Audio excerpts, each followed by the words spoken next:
I'm going to begin reading Jurassic Park by Michael Crichton. And I'm doing this because I have a student in class who happens to love dinosaurs. And he was looking forward to reading Jurassic Park this year. And we're not going to read it this year, so I offered to begin reading the chapters for him so he could listen to it. So this is for you, kiddo. I'm not going to show you the pages as I'm reading because there's no pictures, okay? But here's the cover of the book. Here we go.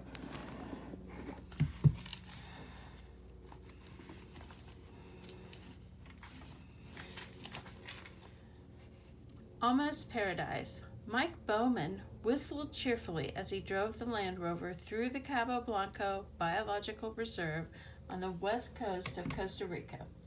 It was a beautiful morning in July, and the road before him was spectacular. Hugging the edge of a cliff, overlooking the jungle and the blue Pacific, according to the guidebooks, Cabo Blanco was unspoiled wilderness, almost a paradise. Seeing it now made Bowman feel as if the vacation was back on track. Bowman, a 36-year-old real estate developer from Dallas, had come to Costa Rica with his wife and daughter for a 2-week holiday. The trip had actually been his wife's idea. For weeks, Ellen had filled his ear about the wonderful national parks of Costa Rica and how good it would be for Tina to see them. Then when they arrived, it turned out that Ellen had an appointment to see a plastic surgeon in San Jose. That was the first Mike Bowman had heard about the excellent and inexpensive plastic surgery available in Costa Rica and all the luxurious private clinics in San Jose. Of course, they'd had a huge fight. Mike felt she had lied to him, and she had. And if he put his foot down about plastic surgeries, and he put his foot down about the plastic surgery business. Anyway, it was ridiculous. Ellen was only 30, and she was a beautiful woman. Hell, she'd been homecoming queen her senior year at Rice, and that was not even 10 years earlier. But Ellen tended to be insecure and worried, and it seemed as if in recent years she had mostly worried about losing her looks. That and everything else. The Land Rover bounced in a pothole, splashing mud. Seated beside him, Ellen said, "Mike, are you sure this is the right road? We haven't seen any other people for hours." "There was another car 15 minutes ago," he reminded her. "Remember? The blue one? Going the other way." "Darling, you wanted a deserted beach," he said, "and that's what you're going to get." Ellen shook her head doubtfully. "I hope you're right." "Yeah, Dad, I hope you're right," said Christina from the back seat. She was 8 years old. "Trust me, I'm right." He drove in silence a moment. "It's beautiful, isn't it? Look at that view. It's beautiful." "It's okay," Tina said. Ellen got out a compact and looked at herself in the mirror. Pressing under her eyes, she sighed and put the compact away. The road began to descend, and Mike Bowman concentrated on driving. Suddenly, a small black shape flashed across the road, and Tina shrieked, "Look, look! There it was, gone into the jungle." "What is it?" Ellen asked. "A monkey, maybe a squirrel monkey," Bowman said. "Can I count it?" Tina said, taking her pencil out. She was keeping a list of all the animals she had seen on her trip as a project for school. "I don't know," Mike said doubtfully. Tina consulted the pictures in the guidebook. "I don't think it was a squirrel monkey," she said. "I think it was just another howler." They had seen several howler monkeys already on the trip. "Hey," she said more brightly, according to the book, the beaches of Cabo Blanco are frequented by a variety of wildlife, including howler and white-faced monkeys, three-toed sloths, and coatimundes. "You think we'll see a three-toed sloth, Dad?" "I bet we do." "Really?" "Just look in the mirror." "Very funny, Dad."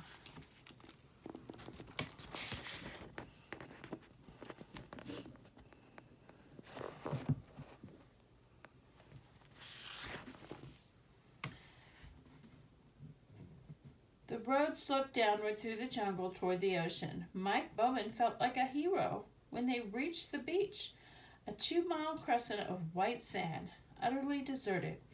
He parked the Land Rover in the shade of the palm trees that fringed the beach and got out the boxed lunches. Ellen changed into her bathing suit, saying, "Honestly, I don't know how I'm going to get the weight off." "You look great, hon." Actually, he felt that she was too thin, but he had learned not to mention that. Tina was already running down the beach.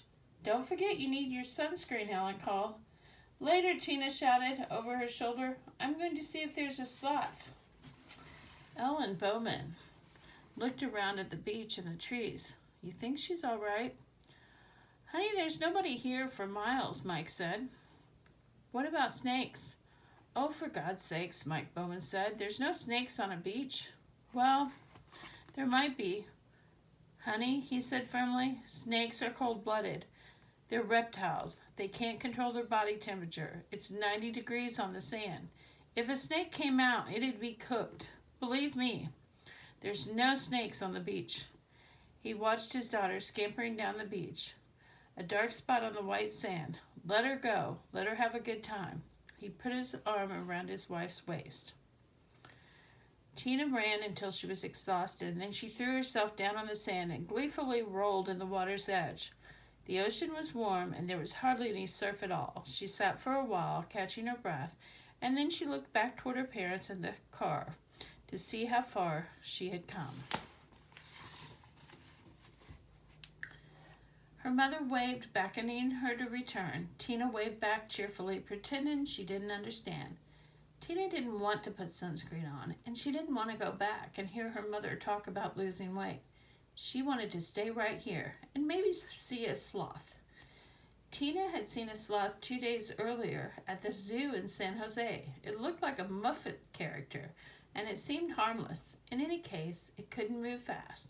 She could easily outrun it. Now her mother was calling to her, and Tina decided to move out of the sun, back from the water to the shade of the palm trees. In this part of the beach, the palm trees overhung a gnarled tangle of mangrove roots, which blocked any attempt to penetrate inland. Tina sat in the sand and kicked the dried mangrove leaves. She noticed many bird tracks in the sand. Costa Rica was famous for its birds. The guidebooks said there were 3 times as many birds in Costa Rica as in all of America and Canada. In the sand, some of the three-toed tracks were small and so faint they could hardly be seen. Other tracks were large and cut deeper into the sand. Tina was looking idly at the tracks when she heard a chirping followed by a rustling in the mangrove thicket. Did sloths make a chirping sound? Tina didn't think so, but she wasn't sure. The chirping was probably some ocean bird. She waited quietly, not moving, hearing the rustling again, and finally she saw the source of the sounds. A few yards away, a lizard emerged from the mangrove roots and peered at her. Tina held her breath. A new animal for her list? The lizard stood on its hind legs, balancing on its thick tail, and stared at her. Standing like that, it was almost a foot tall, dark green with brown stripes along its back. Its tiny front legs ended in little lizard fingers that wiggled in the air. The lizard cocked its head as it looked at her. Tina thought it was cute, sort of like a big salamander. She raised her hand and wiggled her fingers back. The lizard wasn't frightened. It came toward her, walking upright on its hind legs. It was hardly bigger than a chicken, and like a chicken, it bobbed its head as it walked. Tina thought it would make a wonderful pet. She noticed that the lizard left 3-toed tracks that looked exactly like bird tracks. The lizard came closer to Tina. She kept her body still, not wanting to frighten the little animal. She was amazed that it would come so close, but she remembered that this was a national park. All the animals in the park would know that they were protected. The lizard was probably tame. Maybe it even expected her to give it some food. Unfortunately, she didn't have any. Slowly, Tina extended her hand. Palm trees opened to show she didn't have any food. The lizard paused, cocked his head, and chirped. "Sorry, Tina, I just don't have anything." Sorry, Tina said, I just don't have anything. And then without warning, the lizard jumped up onto her outstretched hand. Tina could feel its little toes pinching her skin of her palm, and she felt the surprising weight of the animal's body pressing her arm down.